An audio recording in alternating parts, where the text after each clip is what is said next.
The plea for salvation. The emergency session of the Galactic Council had never seen such chaos. Representatives from 12 star systems crowded the crystal amphitheater on Nexus Prime, their voices rising in panic and desperation. At the center of it all stood Ambassador Keth of the Zephyrian Confederation, his usually pristine silver robes torn and stained with the ash of burning worlds. The unstoppable darkness. Honored delegates.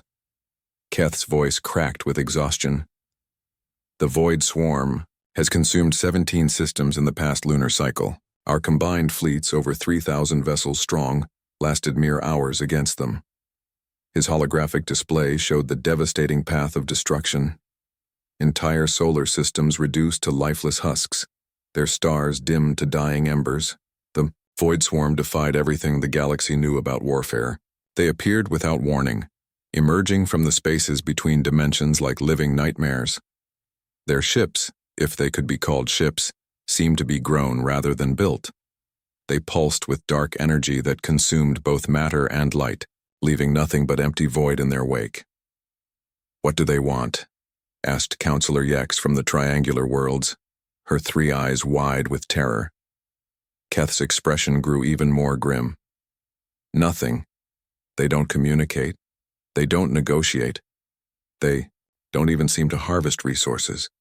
They simply consume everything. Planets, stars, entire civilizations disappear as if they never existed."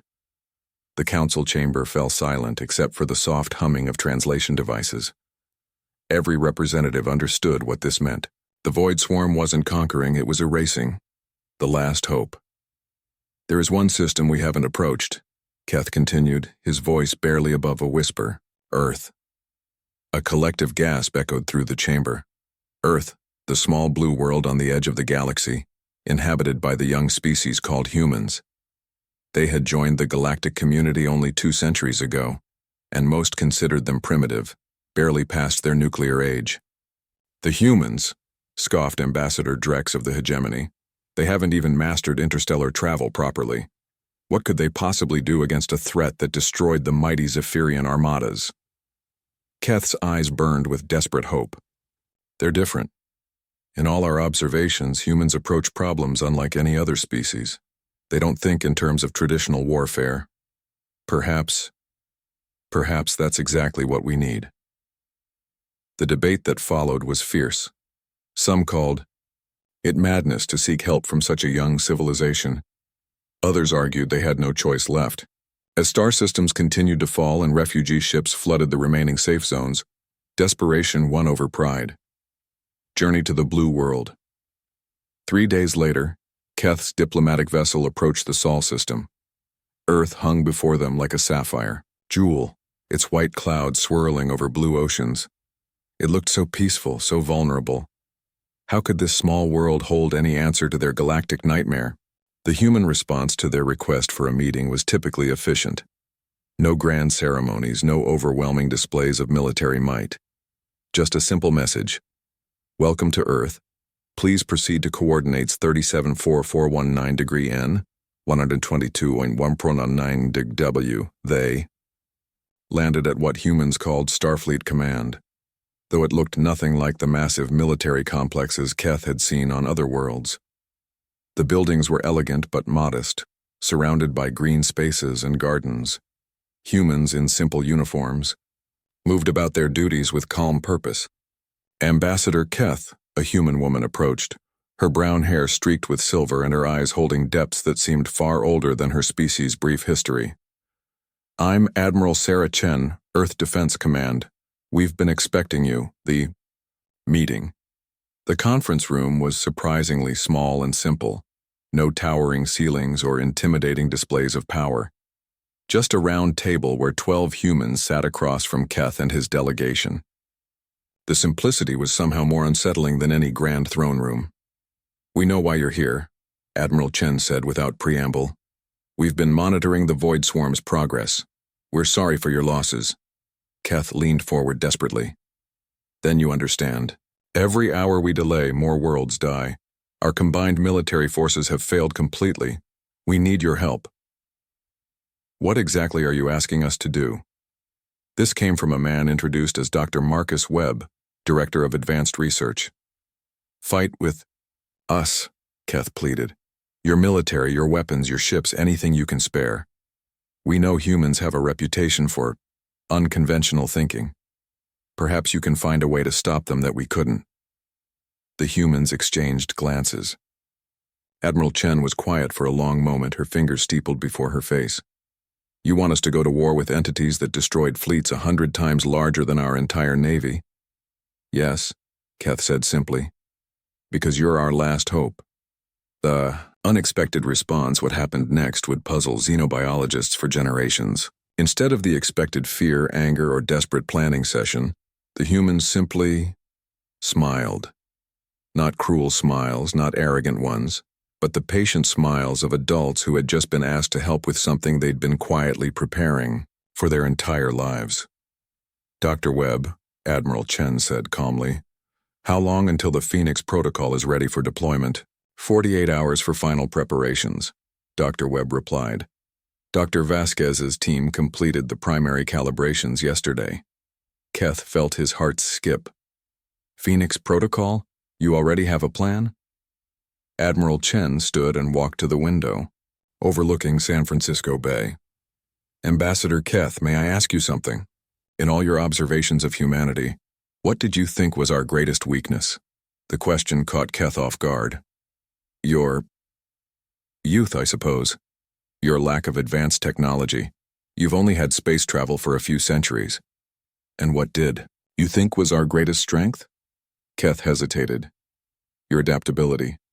Your refusal to accept impossible situations. Admiral Chen nodded slowly. You're half right. Our greatest strength isn't that we refuse to accept the impossible. It's that we've always known something like the void swarm would eventually come. The revelation Dr. Webb activated a holographic projector. Images filled the air above the table. Ancient cave paintings, medieval manuscripts, Renaissance art, all depicting the same thing. Darkness consuming light, void swallowing stars, humanity standing against an incomprehensible evil. Every civilization eventually faces its great filter, Dr. Webb explained. Most fail and disappear into history. But humans, we've been preparing for ours since we first looked up at the stars and wondered what might be looking back. The images shifted to show massive underground complexes, research facilities hidden beneath ocean floors, space stations in the outer system that didn't appear on any galactic registry. You thought we were young, Admiral Chen said, turning back to the table. You were right. But you also thought we were unprepared. In that, you were very, very wrong. Keth's diplomatic training kept his face composed, but inside, his mind reeled. You've been preparing to fight the Void Swarm specifically? Not the Void Swarm specifically, Dr. Webb said, but something like them. Humanity has spent the last 3 centuries developing contingencies for every nightmare scenario we could imagine, and some we hoped we'd never have to face. The meeting ended with a promise. Earth would send aid. Not the fleets of warships Keth had hoped for, not the armies of soldiers he had expected. Just one ship, one crew, one chance. That's all? Keth couldn't hide his desperation. One ship against a force that destroyed thousands? Admiral Chen's smile held secrets that made Keth's scales tingle with unease. Ambassador, in human mythology, sometimes one ship is all it takes to change everything. You asked for our help. This is what help looks like when humans give it. As Keth's delegation prepared to leave, they watched a single vessel rise from Earth's surface. It was sleek, unmarked, and strangely beautiful. No weapons were visible on its hull. No fighters escorted it. It simply rose into the star-filled void and accelerated toward the war zone with impossible speed. The wait. The journey back to Zephyrian space took 3 days. During that time, 7 more systems fell to the void swarm. Refugee reports painted an increasingly desperate picture.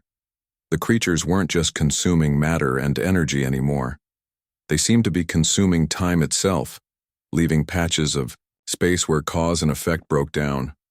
What could one human ship possibly do? Keth's aide Vex asked as they watched the latest casualty reports. Keth stared out at the stars, remembering Admiral Chen's smile and the strange confidence in Dr. Webb's voice. "I don't know," he admitted. "But I'm beginning to think we never understood humans at all." As they entered the outer rim of Zephyrian space, long-range sensors detected something impossible. The void swarm's advance had stopped. Not slowed, not diverted, stopped completely. After months of unstoppable consumption, the darkness had simply paused. "Get me a communication channel to the front lines," Keth ordered, his hands trembling. "I need to know what's happening out there." The response came back in whispers and confusion. Scout ships reported the same thing from every battlefront. The void swarm had gone completely still, their dark ships hanging motionless in space like predators that had suddenly caught an unfamiliar scent. Something had their attention, something that made entities capable of consuming stars hesitate. And somewhere in the darkness between worlds, one small human ship continued its journey toward a confrontation that would reshape the galaxy's understanding of what it meant to be truly dangerous. The Awakening, the human ship, Aurora drifted silently through the debris field that had once been the Kepler defense grid. Commander Elena Vasquez stood on the bridge, her dark eyes taking in the twisted remains of Zephyrian warships. The metal had been changed somehow, transformed into crystalline structures that caught starlight and held it prisoner. "My God," whispered Lieutenant Torres from the sensor station. "The readings I'm getting, it's like reality itself was rewritten here." Elena nodded grimly. She had seen the classified reports, studied the theoretical models, but witnessing the void swarm's work firsthand was different. This wasn't destruction in any conventional sense. It was cosmic vandalism on a scale that defied comprehension. "First, contact Commander," called Chief Petty Officer Kim from Communications. "We're receiving a transmission from the Zephyrian command ship Starweaver. Ambassador Keth wants to speak with you." The holographic projector shimmered to life, revealing Keth's worried face. Behind him, the bridge of his ship buzzed with barely controlled panic. "Commander Vasquez," Keth began, his voice tight with strain. "Thank you for responding to our call. But I must ask, where is the rest of your fleet? We were expecting—" "This is the fleet, Ambassador," Elena interrupted gently. "The Aurora and her crew, where all Earth felt was necessary." Keth's expression cycled through confusion, disbelief, and something approaching despair. "Commander, with all due respect, the Void Swarm has consumed entire battle groups in minutes. How can one ship—" "Ambassador." Elena's voice took on a tone that made her bridge crew straighten unconsciously. "Has your intelligence service ever wondered why humanity developed faster than light travel in just 3 centuries, when most species take millennia?" The question clearly caught Keth off guard. "We assumed you were simply fortunate, or perhaps received covert assistance from another species." Elena smiled, but there was no warmth in it. "We received no assistance. We developed FTL technology because we knew we would need it. Just like we developed the Phoenix Protocol because we knew something like the Void Swarm would eventually find us." The Phoenix team. Behind Elena, the bridge doors opened with a soft hiss. 3 figures entered, and Keth's trained diplomatic eye immediately noticed something was different about these humans. They moved with a fluid grace that seemed to bend the light around them, and their eyes held depths that reminded him uncomfortably of looking into space itself. "Ambassador Keth," Elena said, "meet the Phoenix team. Dr. Sarah Lynch, our xenobiology specialist. Dr. James Okafor, quantum mechanics. And Dr. Yuki Tanaka, dimensional engineering." As each scientist nodded in greeting, Keth felt a chill run down his spine. Their presence was somehow unsettling in a way he couldn't define. "These 3," Elena continued, "represent humanity's true response to your crisis. They've been preparing their entire lives for this moment." Dr. Lynch stepped forward, her blonde hair seeming to shimmer with its own light. "Ambassador, we need to ask you some questions about the Void Swarm's behavior patterns. Our models suggest they're not actually destroying matter, but converting it into something else. Is that accurate?" Keth nodded slowly. Our scientists believe they're transforming matter into a form of exotic energy. But for what purpose, we don't know. We do, Dr. Okafor said quietly. His dark skin seemed to absorb light in unusual ways, and when he spoke, Keth felt the words resonate in dimensions he couldn't name. They're not invaders, Ambassador. They're gardeners. The terrible truth, the revelation that followed, would haunt galactic civilization for generations. Dr. Tanaka activated a complex holographic display that showed not just the physical universe, but layers of reality that most species couldn't even perceive. The universe exists on multiple dimensional planes, Dr. Tanaka explained, her slight frame somehow commanding enormous presence. Most species only interact with the first 3 or 4 dimensions. The void swarm operates across at least 12. The Maya display showed how matter consumed by the void swarm wasn't destroyed, but transformed and planted like seeds in higher dimensional space. Each consumed world became a node in a vast network spanning realities. They're terraforming the universe, Dr. Lynch added, her voice carrying harmonics that made reality seem to ripple around her words. Converting 3-dimensional matter into multidimensional substrate for something that exists beyond our normal perception. Keth's training kept him calm, but inside, his mind struggled to process the implications. You're saying they're preparing our universe for colonization by beings from higher dimensions? Not colonization, Elena corrected. Replacement. Once they've converted enough matter, the barriers between dimensions will collapse. Our reality will be overwritten by theirs. Humanity's secret. How do you know all this? Keth asked, though part of him dreaded the answer. The 3 scientists exchanged glances that conveyed volumes of unspoken communication. Finally, Dr. Lynch spoke. Because humanity isn't entirely 3-dimensional either. The statement hung in the air like a physical presence. Keth felt his understanding of reality shifting, rearranging itself around this impossible revelation. Evolution on Earth was guided, Dr. Okafor explained. Ancient entities, beings that existed between dimensions, influenced human development over millions of years. Not directly, but through subtle alterations to our genetic structure, our neural pathways, our capacity for perception.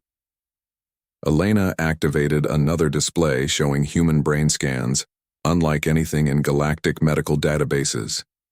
Every human carries dormant capabilities for multidimensional interaction. We've always been able to perceive more than we let on. We just learned to hide it. Why? Keth whispered. Because the same entities that guided our evolution also warned us, Dr. Tanaka said. They told us that someday, something would come from the deep dimensions to remake reality. And when it did, humanity would be the only species capable of stopping it. The Phoenix Protocol. The Phoenix Protocol isn't a weapon, Elena explained as the aurora began to emit a low, thrumming vibration that seemed to resonate through space itself. It's an awakening. Around the ship, reality began to bend. Space folded, time stuttered, and dimensions that had no names in any galactic language suddenly became visible to everyone on Keth's bridge. For 3 centuries, we've been preparing selected humans for this moment, Dr. Lynch said, her form beginning to blur at the edges as she accessed capabilities beyond normal human limits, teaching them to fully utilize their multidimensional nature, creating individuals who could operate on the same level as the void swarm. The transformation was terrifying to witness. The 3 scientists didn't change physically so much as become more than they had been. They existed in multiple dimensions simultaneously. Their consciousness expanded across realities that normal minds couldn't comprehend. We're going to do to the void swarm exactly what they've been doing to the galaxy, Dr. Okafor said, his voice now coming from everywhere and nowhere at once. We're going to change the rules of the game. The intervention, what happened next, would be studied by xenobiologists and physicists for millennia. The 3 Phoenix scientists didn't attack the void swarm in any conventional sense. Instead, they reached into the higher dimensions where the creatures existed and began to rewrite the fundamental laws that governed their existence. It was surgery performed on reality itself. The void swarm's ships, hanging motionless in space, began to transform. But instead of converting matter into exotic energy, they started converting back. The crystalline structures that had once been Zephyrian warships began to shift, metal flowing like liquid as it returned to its original form. Impossible, Keth breathed, watching his sensors track the resurrection of destroyed fleets. Not impossible, Elena said, her own voice taking on harmonics that suggested she too was accessing capabilities beyond normal human limits. Just hidden. This is what humanity truly is, Ambassador. This is what we've always been, waiting for the moment when the galaxy would need us to reveal ourselves. Across 17 star systems, the work of the Void Swarm began to reverse. Consumed worlds reformed from higher dimensional energy matrices. Dead stars reignited. Entire civilizations that had been erased from reality suddenly existed again, their people gasping back to life with memories of impossible darkness giving way to impossible light.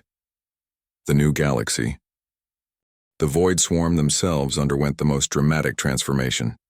As the Phoenix scientists worked, the truth about these entities became clear.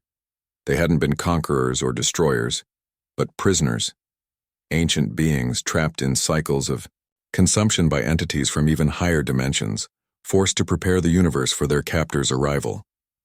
Freed from their compulsion, the Void Swarm revealed their true nature. They were gardeners, as Dr. Okafor had said, but gardeners tending a prison. Now, with humanity's intervention, they could finally tend a garden of their own choosing. The threat is ended, Dr. Lynch announced, her form slowly solidifying back into something recognizably human. The higher dimensional entities that controlled the Void Swarm have been discouraged from further interference in our reality. Keth didn't ask what discouraged meant in this context. He wasn't sure he wanted to know. The aftermath as the Aurora prepared to return to Earth, Keth found himself alone with Elena on the observation deck. Outside the viewport, space looked different somehow, cleaner, more real. Your people will never trust us again, Elena said quietly, now that they know what humanity truly is. Keth considered this. Perhaps they'll realize that having guardians disguised as younger siblings isn't such a terrible thing. Elena smiled, and for the first time since he'd met her, it reached her eyes. We never wanted to rule the galaxy, Ambassador. We just wanted to protect it. Sometimes protection requires hiding your true strength until the moment it's needed most. As news of humanity's intervention spread across the galaxy, reactions ranged from awe to terror to desperate attempts to understand how a species they'd considered primitive had casually rewritten the laws of physics. But one thing was certain: the galaxy would never look at Earth the same way again. The blue world on the edge of known space wasn't home to a young, inexperienced species. It was home to sleeping giants who had finally awakened to protect their cosmic garden. And in the depths of space where dimensions folded and reality bent to accommodate impossible truths, other ancient threats felt a chill of recognition. Humanity was watching, and humanity was ready. The galaxy was safe, but it was also forever changed. The question now wasn't whether other threats would emerge from the deep dimensions. The question was whether they would be brave enough to face a species that had turned cosmic horror into cosmic hope, with nothing more than 3 scientists and the patient smile of a commander who had always known this day would come. And the aliens had asked for help. What they received was a revelation that would echo through the stars for eternity. Sometimes the greatest strength comes disguised as gentle weakness, and sometimes salvation wears a human face.